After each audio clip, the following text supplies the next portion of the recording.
ये बात है पहले विश्व युद्ध की, फर्स्ट वर्ल्ड वॉर की, जब शिकागो न्यूज़पेपर ने अपने एक एडिटोरियल में हेनरी फोर्ड के लिए एन इग्नोरेंट पैसिफिस्ट जैसा स्टेटमेंट लिख दिया। एक जाहिल अमन पसंद, एक अज्ञानी शांति दूत। हेनरी फोर्ड कौन है? हेनरी फोर्ड एक अमेरिकन इंडस्ट्रियलिस्ट थे और फाउंडर थे फोर्ड मोटर कंपनी के। ये जो आप फोर्ड इको स्पोर्ट और फोर्ड फिगो जैसी गाड़ियाँ देखते हैं, ये फोर्ड मोटर कंपनी ही बनाती है। हेनरी फोर्ड ने इस स्टेटमेंट के खिलाफ पेपर पर केस कर दिया। जब ये केस अदालत में शुरू हुआ तो शिकागो न्यूज़पेपर का लॉयर जो इस स्टेटमेंट को जस्टिफाई करना चाहता था, उसने क्या किया, उसने हेनरी फोर्ड को विटनेस स्टैंड में बुला लिया और उनसे कुछ तरह के सवाल करना चाहा। इन सवाल को करने का मकसद ये था कि वो साबित करना चाहता था कि हेनरी फोर्ड वाकई में एक इग्नोरेंट मैन है, एक जाहिल आदमी है। उन सवालों में से एक सवाल ये भी था कि जब 1776 में अमेरिका में रिबेल हुआ तो ब्रिटिश ने उस रिबेल को खत्म करने के लिए कितने सोल्जर भेजे थे। मिस्टर फोर्ड ने इस बात का जवाब कुछ इस तरह से दिया कि मुझे एग्जैक्ट नंबर नहीं पता है कि कितने सैनिक भेजे गए थे, लेकिन हाँ मैंने ये सुना है कि जितने कभी यहाँ से वापस गए हैं उससे लार्ज नंबर में सैनिक यहाँ से वापस गए थे। इस तरह के जब वो और सवाल करने लगा, सवालों के सिलसिले के बाद हेनरी फोर्ड ने उस लॉयर से कहा कि अगर मुझे तुम्हारे इन बेवकूफ़ों वाले सवालों के जवाब देने होंगे तो मैं तुम्हें याद दिला दूं कि मेरे डेस्क पर इलेक्ट्रिक बटन है। मैं उसे अगर पुश करूं तो मेरे लिए मेरे काम करने वालों में से कोई शख्स आ जाएगा और मैं उससे जो सवाल करूंगा अपने काम से रिलेटेड, वो मुझे उसका जवाब देगा।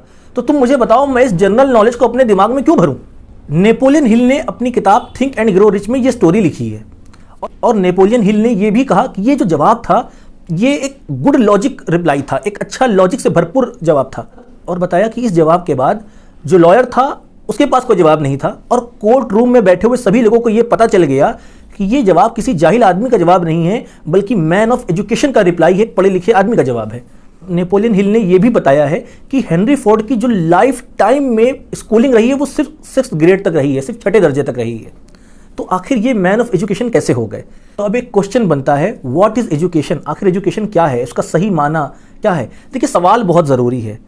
इस्लामिक ट्रेडिशन में प्रॉफिट मोहम्मद सल्लल्लाहु अलैहि वसल्लम की सेइंग्स हैं, हदीस है कि सवाल जो है वो इल्म की कुंजी है, यानी एक क्वेश्चन जो है वो नॉलेज की है, उसकी चाबी है। इसे सलमान आसिफ सिद्दीकी साहब ने अपनी किताब में कंजुल उम्माल के हवाले से भी नकल किया है। तो इंसानी ज़िंदगी में सवाल की बहुत अहमियत है, इसलिए सवाल करने चाहिए। बस ये खास ध्यान रहे कि सवाल तरीके से और सलीके से करने चाहिए और सवाल करने का जो इंटेंशन है वो सीखना होना चाहिए, ना कि किसी को नीचा दिखाना होना चाहिए। तो नेपोलियन हिल ने अब एजुकेशन के मायने भी एक्सप्लेन किए हैं। नेपोलियन हिल लिखते हैं कि जो शख्स ये जानता हो कि उसे इल्म कहाँ से लेना है, उसे नॉलेज कहाँ से लेनी है जब उसे उसकी ज़रूरत हो, और वो उसे ऑर्गेनाइज करता हो, यानी उसे तरतीब देता हो, उसे अरेंज करता हो, और वो उस नॉलेज का यूज़ करता हो, उसे प्लान करके अपने पर्पस को, अपने गोल को पाने के लिए, अपने मकसद को पाने के लिए, और वो अपनी माइंड की फैकल्टीज़ को, अपनी फिक्रमंदी को इस तरह से डेवलप कर चुका हो, अपनी माइंड की फैकल्टीज़ को इस तरह से डेवलप कर चुका हो कि वो जो चाहता है उसे हासिल कर ले, विदाउट, बगैर इसके कि वो किसी दूसरे के राइट्स को वायलेट करे, किसी दूसरे के हुकूक को पामाल करे। कहा एजुकेशन की इस डेफिनेशन में हेनरी फोर्ड एक एजुकेटेड पर्सन है। और ये भी बताया साथ साथ कि जिन लोगों को एजुकेट के सही मीनिंग नहीं पता है, वो उसकी सही अंडरस्टैंडिंग नहीं रखते हैं, वो ना हेनरी फोर्ड को जानते हैं, ना वो एजुकेशन के सही माने को जानते हैं। इसी तरह से नेपोलियन हिल ने 2 तरह की नॉलेज, यानी 2 काइंड्स ऑफ नॉलेज का जिक्र किया है, एक जनरल नॉलेज और एक स्पेशलाइज्ड नॉलेज। और नेपोलियन हिल ने यह भी बताया है कि जनरल नॉलेज जितनी भी क्वांटिटी में क्यों ना हो, जितनी भी ज़्यादा क्यों ना आती हो, लेकिन वो किसी भी इंसान को अपने मकसद को पाने के लिए, अपने गोल को अचीव करने के लिए ज़्यादा यूज़ में नहीं आती है। उसके लिए उसे चाहिए होती है स्पेशलाइज्ड नॉलेज। अब हम स्पेशलाइज्ड नॉलेज के बारे में कुछ बातें जान लेते हैं। देखिए आपको किस तरह की स्पेशलाइज्ड नॉलेज चाहिए और किस वजह से चाहिए, इसका जवाब आपको मिलेगा आप अपनी ज़िंदगी में क्या हासिल करना चाहते हैं, आप किस चीज़ को पाने के लिए कड़ी मेहनत कर रहे हैं। तो इससे आपको ये पता चल जाएगा कि आपको किस तरह की नॉलेज चाहिए इस काम को करने के लिए। जब आपको ये सवालों के जवाब मिल जाएंगे तो आपको सोर्सेस ऑफ नॉलेज से इंफॉर्मेशन इकट्ठा करनी होगी। वो सोर्सेस ऑफ नॉलेज क्या होंगे? वो है आपका अपना एक्सपीरियंस, आपका खुद का तजुर्बा, आपकी एजुकेशन। दूसरा है मास्टरमाइंड अलायंस, यानी कि ऐसे लोग जो जिनके पास अच्छा तजुर्बा है, जिनके पास अच्छी एजुकेशन है, उनके सहयोग से, उनके कॉपरेशन से, ये भी आपके लिए एक सोर्स ऑफ नॉलेज है। पब्लिक लाइब्रेरीज, किताबें, कॉलेज और यूनिवर्सिटीज़, ये भी सोर्स ऑफ नॉलेज है। यहाँ पर आप किस तरह से नॉलेज एक्वायर करना है ये सीखते हैं। और स्पेशल ट्रेनिंग कोर्सेस से भी, जिस फील्ड के ताल्लुक से आपको नॉलेज चाहिए होगी। ये जो सोर्सेस ऑफ नॉलेज है, इनसे आपको इन्फॉर्मेशन मिल जाएगी जिसका यूज़ करके, जिसको ऑर्गेनाइज करके आप एक ऐसा प्लान बना सकते हैं जिससे आप अपने मकसद को पा सकें। अब इसके लिए एक छोटी सी मिसाल दे रहा हूँ, इसको ऐसे समझ लीजिए कि किसी बंदे ने जिम ज्वाइन कर लिया। अब भाई जब कोई शख्स जिम जाता है और उसका ये गोल है कि उसे एक अच्छी पर्सनालिटी बनानी है, तब वो देखिए क्या करता है।